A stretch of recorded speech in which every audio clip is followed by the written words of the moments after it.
सी बात के पीछे। तो आपस में दोनों विचार कर रहे हैं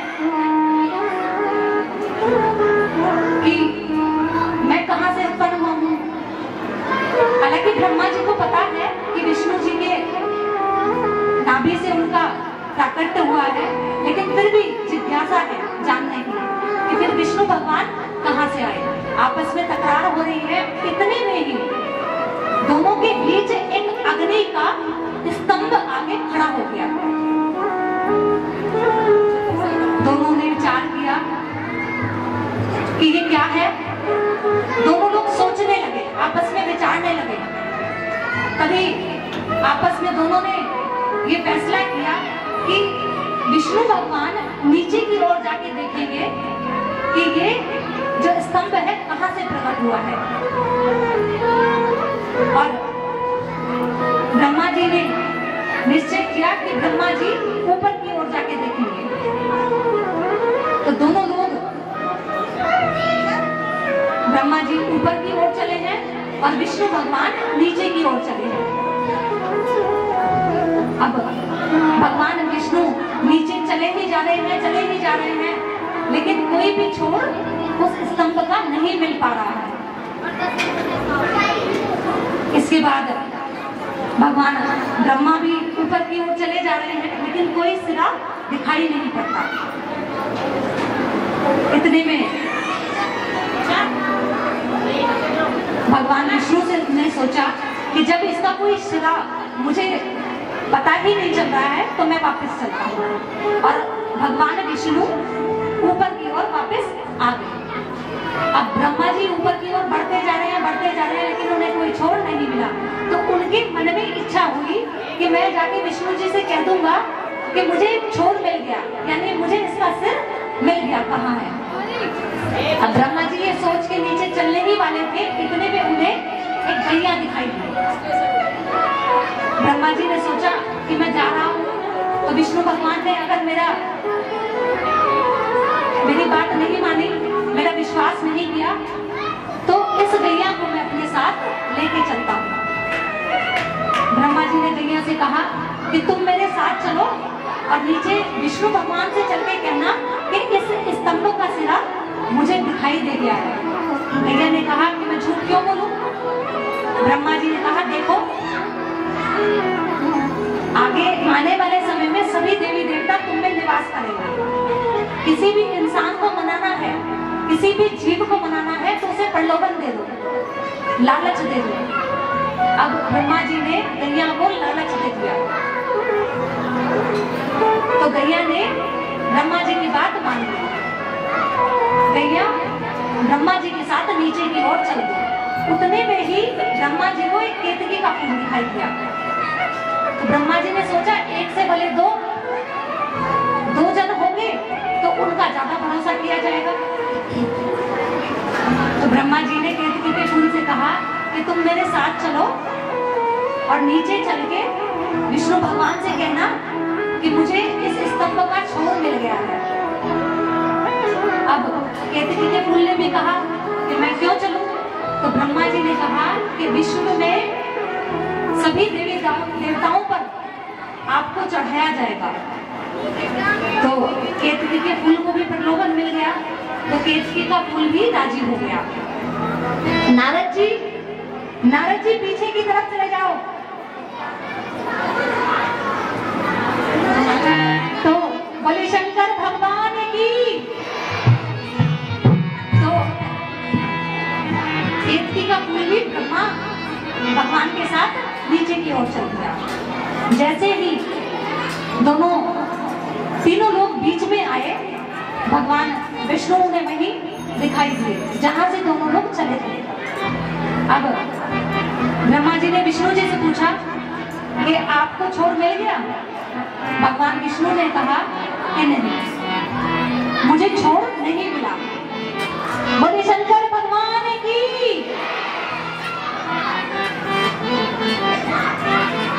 तो उसी क्षण से भगवान ने सत्य बोला, इसलिए उनका नाम पड़ा सत्यनारायण। तो बोले सत्यनारायण भगवान की। इसीलिए सत्यनारायण भगवान की कथा में झूठ का निषेध है कि झूठ बोलने पर वैश्य को क्या फल मिलता है कि जैसा कहा वैसा हो गया। अब भगवान विष्णु ने पूछा ब्रह्मा जी से कि आप बताएं, आपको ऊपर का सिरा दिखाई दिया? तो ब्रह्मा जी ने कहा हाँ मुझे तो दिखाई दे गया। तो भगवान विष्णु ने कहा कि आप फिर आज से मेरे लिए पूजनीय है। भगवान विष्णु ने कहा कि आप सत्य कह रहे हैं बिल्कुल। ब्रह्मा जी ने कहा हाँ, मेरी बात पे विश्वास नहीं होता तो केतकी के फूल से पूछ लो, गैया से पूछ लो। तो गैया और केतकी के फूल ने दोनों ने झूठी गवाही दी। उतने में ही उस स्तंभ से आवाज आई कि ब्रह्मा तुमने झूठ बोला है और विष्णु तुमने सच बोला है। तो इसी कारण विष्णु जी का नाम रखा गया सत्यनारायण और ब्रह्मा जी को उसी समय झूठ बोलने का अपराध मिला। केतकी के फूल को भगवान शंकर ने श्राप दिया कि आज तुमने झूठ बोला है, लालच के वश आके आज तुमने जो झूठ बोला है, इसके कारण आज के बाद तुम्हें कभी भी मेरे ऊपर नहीं चढ़ाया जाएगा। तो केतकी का फूल सभी देवी देवताओं पर चढ़ाया जाता है, लेकिन भगवान शंकर पर नहीं चढ़ाया जाता। और गैया को झूठ बोलने के लिए अपराधी ठहराकर भगवान ने श्राप दिया कि गैया तुम्हारे पूरे शरीर में सभी 33 कोटि देवी देवता विराजमान होंगे, लेकिन तुम्हारा मुख अशुभ माना जाएगा। तो जब भी गैया का दान किया जाता है तो पूंछ पकड़ के किया जाता है, मुख से नहीं किया जाता। आप कभी भी अगर गैया को रोटी खिलाएं तो उसके चरण स्पर्श करें या उसके बीच के भाग को स्पर्श करें, कभी उसके मुख को, माथे को स्पर्श ना करें, क्योंकि माथा स्पर्श, मुख स्पर्श करने से दोष लगता है, क्योंकि गैया ने यहाँ झूठ बोला। अब गैया ने भी भगवान की प्रार्थना की और केतकी के पुष्प ने भी भगवान की प्रार्थना की। भगवान ने दोनों को क्षमा किया, लेकिन जो भगवान ने दोनों को श्राप दिया है वो आज तक दोनों भुगत रहे हैं। इसके बाद ब्रह्मा जी ने पहली बार भगवान के इस स्तंभ का शिवलिंग रूप में प्राकट्य किया। बोले शंकर भगवान की। जितने भी बच्चे शोर मचा रहे हैं पीछे वो शांत हो जाएं और कोई भी बात ना करे, क्योंकि कथा में डिस्टर्ब हो रहा है। तो उसी दिन भगवान का पहली बार शिवलिंग रूप में स्थापना की गई और सबसे पहले ब्रह्मा जी ने अपने झूठ के निवारण के लिए भगवान के ऊपर धतूरा चढ़ाया, अपने पापों का निवारण करने के लिए। यानी शिवलिंग के ऊपर हम शिवरात्रि के दिन जो धतूरा चढ़ाते हैं वो पूरे साल भर में या 6 महीने में, वैसे तो जो ये माघ फागुन मास की जो शिवरात्रि आती है इसी में धतूरा चढ़ाने का विधान है, लेकिन दोनों शिवरात्रि में ही सभी भक्त चढ़ाते हैं। तो 6-6 महीने में हम जो झूठ बोलते हैं, इंसान किसी न किसी कारणवश झूठ बोल ही देता है। तो आज के बाद एक की जगह 2 धतूरे लेना, क्योंकि झूठ ज्यादा बोला जाता है। बच्चा पैसे मांगने लगे, मम्मी पैसे दे दो, चीज खानी है नहीं मेरे पास, चल जा। झूठ हो गया। रोज जाने हम कितनी बार झूठ बोलते हैं। तो इसी झूठ का निवारण करने के लिए धतूरा भगवान के ऊपर चढ़ाया जाता है। और बेलपत्र भगवान शंकर के तेज से उत्पन्न हुआ है। तो बेलपत्र के मूल में भगवान शंकर का निवास है, इसलिए भगवान शंकर को बेलपत्र बहुत ही ज्यादा प्रिय है। भांग पता नहीं कहां से आ गई, सब लोग भांग चढ़ाते हैं, पता नहीं कहां से आ गई। शिव महापुराण में तो नहीं लिखा कि भांग चढ़ानी चाहिए। और शमी का पेड़, वैसे तो अब हर घर के बाहर शमी का पेड़ है। शमी का पेड़ भगवान शंकर और माता पार्वती दोनों के तेज से मिलके बना है। लेकिन शमी के पेड़ की खाली पत्तियां भगवान पे चढ़ती हैं, कांटे नहीं चढ़ते। बिल्व पत्र के खाली पत्ते भगवान पे चढ़ाए जाते हैं, कांटे नहीं चढ़ते। क्यों? भगवान कहते भैया कांटे मत दो, वैसे ही जहर पिला रखा है इतना। तो धतूरा कांटेदार होता है, सिर्फ शिवरात्रि पर ही चढ़ाना चाहिए। वैसे तो हर महीने मासिक शिवरात्रि आती है और उसमें भी यही विधान है पूजा का। अगर कोई ज्यादा झूठ बोलता है जैसे कि वकील, तो वो हर शिवरात्रि को धतूरा चढ़ा सकता है। भाई प्रोफेशन ऐसा है तो बेचारे को झूठ बोलना पड़ता है, तो वो हर महीने धतूरे को चढ़ा सकता है। अब पंचामृत हम भगवान पर चढ़ाते हैं, क्यों चढ़ाते हैं? कोई बता सकता है क्यों चढ़ाते हैं? माता जी पंचामृत क्यों चढ़ाते हैं?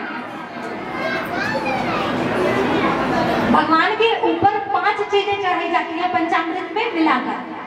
एक दूध, एक दही और एक शहद और दूसरा घी और तीसरा शक्कर। ठीक है, दूध, दही, घी, शक्कर और शहद। दूध चढ़ाने से हमारे वंश में वृद्धि होती है, आपके बच्चों में वृद्धि होती है, आपके जो बच्चे नालायक हैं वो लायक बनते हैं। इसलिए भगवान पर दूध चढ़ाना चाहिए।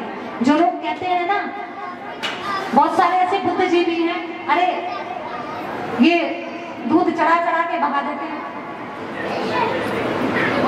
भगवान पे दूध चढ़ाने से, देखो कोई भी एक भी जीव यहाँ ऐसा बता दो जो बिना स्वार्थ के मंदिर आता हो। हर व्यक्ति कोई ना कोई कामना लेके आता है, हर व्यक्ति की कोई ना कोई इच्छा होती है कि भगवान मुझे ये चाहिए इसलिए मैं आ रहा हूँ। अगर कोई दुखी ना हो और जिसके पास बहुत सारी धन संपत्ति और शारीरिक सुख सब तरह से हो, तो उसे मंदिर आने का समय नहीं मिलता।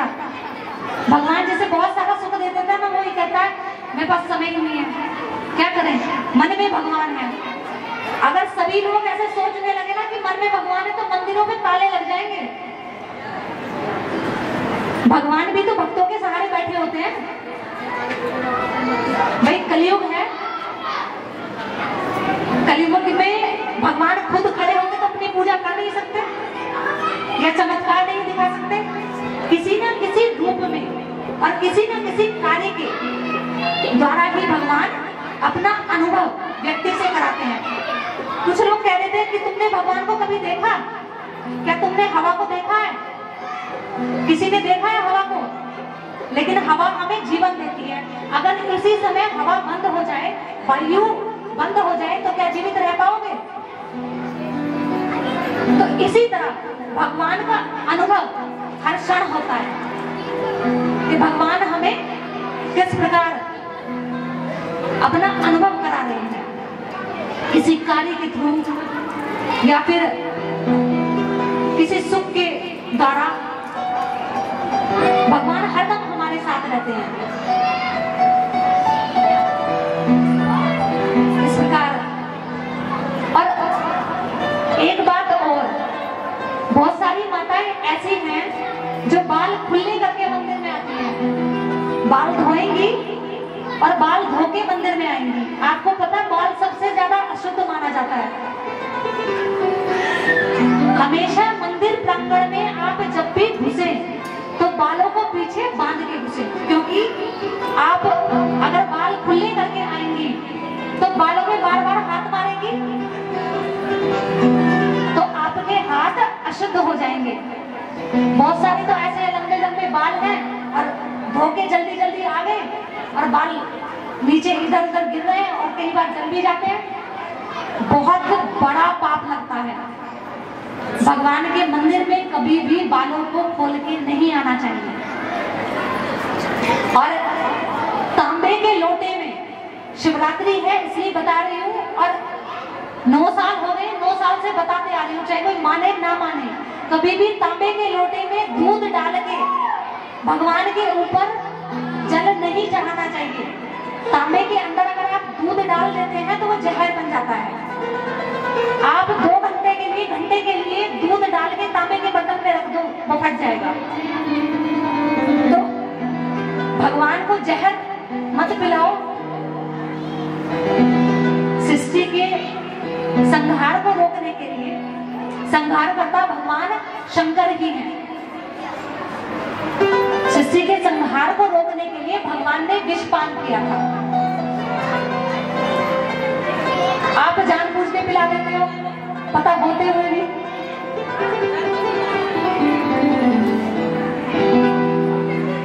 तो इस प्रकार भगवान पे कोई भी एक भी वस्तु चढ़ाए तो वो ऐसी चढ़ाए क्योंकि हम वो इसलिए चढ़ा रहे हैं। अगर आप श्रृंगार चढ़ाती हैं, माताएं माता पे श्रृंगार चढ़ाती हैं, मेहंदी लगाती हैं, तो माता रानी को नहीं लगाती, भोले बाबा को भी लगाएंगे, गणेश जी को भी लगाएंगे, कार्तिकेय को भी लगाएंगे। अब बताओ, तुम मेहंदी लगा के माँ गौरी से ये वर मांगती हो कि मेरे हाथों की मेहंदी हमेशा बनी रहे, मांगते हो कि नहीं? माथे की बिंदी लगा के ये वर मांगती हो कि माँ मेरे माथे की बिंदी ऐसे ही चमकती रहे। सिंदूर लगा के मांगती हो मेरी मांग का सिंदूर ऐसे ही बना रहे। लेकिन फिर भी लो सिंदूर सब पे लगाया जा रहा है, मेहंदी सब पे लगाई जा रही है, क्योंकि एक से मांग के जी नहीं बढ़ता। तो जितने बैठे हैं सबसे मांगेंगे। खाली शंकर भगवान के शिवलिंग पे जल चढ़ाने से सारे शिव परिवार का पूजन हो जाता है। भगवान के दाएं अंग पे माता गौरी विराजमान रहती है, और जो जलेरी है वहां भगवान शंकर की सबसे छोटी बेटी रहती है। भगवान का मुख हमारे मंदिर में भगवान का मुख ऐसे है, इधर से, वैसे ये उत्तर दिशा होती है। बच्चों, जितने ये बच्चे हैं भैया, इनको भगवान शंकर जिधर मुख करके बैठ जाते हैं वो पूर्व दिशा मानी जाती है। यानी अगर भगवान शंकर हमारे ऐसे बैठे हुए हैं तो ये उनकी पूर्व दिशा है, और ये उत्तर, ये दक्षिण। पूरब, पश्चिम, उत्तर और दक्षिण, ये भगवान की दक्षिण दिशा है। तो जब भी शिवलिंग पे पूजा करने आए, ये बहुत विशेष बात बता रही हूँ। अब इस बात के पीछे लड़ाई मत करने देना। कभी एक साथ 4 आ जाएंगे तो एक ही दिशा में बैठ के कैसे पूजा करेंगे? कभी भी भगवान शंकर के पश्चिम में बैठ के पूजन नहीं करना चाहिए, घोर पाप लगता है। आपको कोई पूजने आया है और आपकी पीठ के पीछे बैठ के पूजे, कैसा लगेगा? तो कभी भी भगवान के पीछे से पूजन नहीं करना चाहिए। थोड़ा सा दाएं बाएं होके आप पूजन कर सकते हैं। और भगवान शंकर संहार करता है, भगवान विष्णु पालन करता है, और भगवान ब्रह्मा जी रचयिता है। तीनों अलग अलग कार्य करते हैं। तो भगवान शंकर के मंदिर में जितने भी मनुष्य आते हैं पूजन करने के लिए, वो सबसे पहले यही मांगते हैं कि भगवान हमें दीर्घ आयु और निरोगी काया देना। हालांकि नियम बनाना बहुत मुश्किल है, और जिसका नियम बन गया वो धन्य है। भगवान हमारा भी नियम बनाए। शरीर में दुख है, सुख है, लेकिन कोशिश करो कि ऐसा नियम बन जाए कि भगवान के दर पे एक बार माथा टेकने के लिए रोजाना आए। क्योंकि एक भोलेनाथ ही ऐसे हैं जो एक लोटे जल से भी नीच जाते हैं। अच्छा, सबसे महत्वपूर्ण बात, हालांकि भक्तों को परेशानी होती थी, इसके कारण मंदिर में जल की व्यवस्था कर दी गई। उसके बाद लोगों ने अपने घर से जल लाना ही छोड़ दिया। अब एक बात बताओ, भगवान शंकर का मंदिर, भगवान शंकर का पानी, भगवान शंकर का लोटा और जल लिया और आगे चढ़ा दिया, तुम्हें क्या मिलेगा? अपने घर से, अपने घर के घड़े से या मयूर जग से या जो भी कुंडा आपने रखा हुआ है, हमेशा उसी में से जल लेके भगवान शंकर के ऊपर चढ़ाएं, क्योंकि जो पीने का घड़ा होता है उसके अंदर आपके पितृ विराजमान होते हैं, और जब आपके पितृ खुश रहेंगे तो आप खुश रहेंगे। अपने घर के कोई आप नहीं रखते नल, आरओ तो लगा रखा है, आरओ में से ले लो, टंकी में से ले लो, ये मत सोचो कि ये बासी है, लेकिन हमेशा अपने घर के जल से ही भगवान शंकर का अभिषेक करो। क्यों? क्योंकि आपको आरोग्यता चाहिए, आपको बिना कलेश वाला घर चाहिए, आपको सुख शांति चाहिए, आपको लंबी आयु चाहिए, आपको अच्छे पुत्र पुत्री चाहिए। वो कहाँ चाहिए? अपने घर में। और आप भगवान शंकर के मंदिर में आए और लोटा लेके यहीं से जल चढ़ा दिया, बताओ फल किसे मिलेगा? जिसने पानी लगवाया है उसे, जिसने पानी की व्यवस्था की है उसे, जिसने लोटा दिया है उसे। और एक प्रथा प्रचलन में हो गई है, सभी भक्त ध्यान दें, ये अंधविश्वास है जो मैं बताने जा रही हूँ, कि अगर तुम मुझे ठाकुर जी दोगे तो ज्यादा फलेंगे। क्यों भाई? ऐसे कैसे? तुम अपने पैसे से खरीद के लाओगे तब नहीं फलेंगे। जब आप अपनी मेहनत की कमाई से भगवान लेके आओगे तो उनका फल क्या होगा?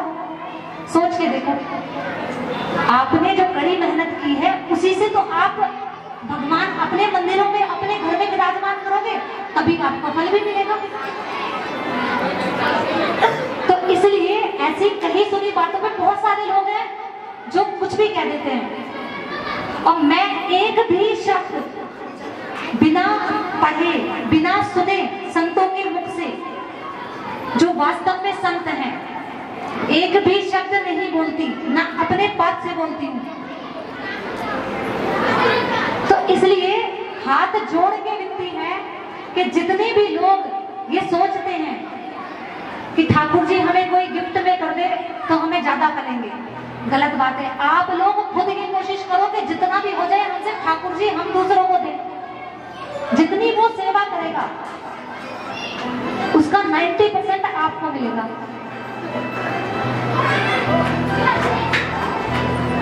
सच्ची बात है ये। अगर आपको किसी ने दिए हैं तो आप भी उसे दो, क्योंकि ठाकुर जी दिए हैं तो आप ये अपमान तो करोगे नहीं, भैया मैं तो तेरे लूंगा नहीं। दिए हैं तो आप भी उसे बदले में कोई ना कोई भगवान का विग्रह वापस करो, ताकि बैलेंस बन जाए। देखो, अपना भला चाहना कोई गलत बात नहीं है। हमारा भला हो, हमारे बच्चे खुश रहें और दूसरे के भी रहे, अपना भला चाहना कभी कोई बुरी बात नहीं है। बोले शंकर भगवान की। जितने भी बच्चे ये बाहर शोर मचा रहे हैं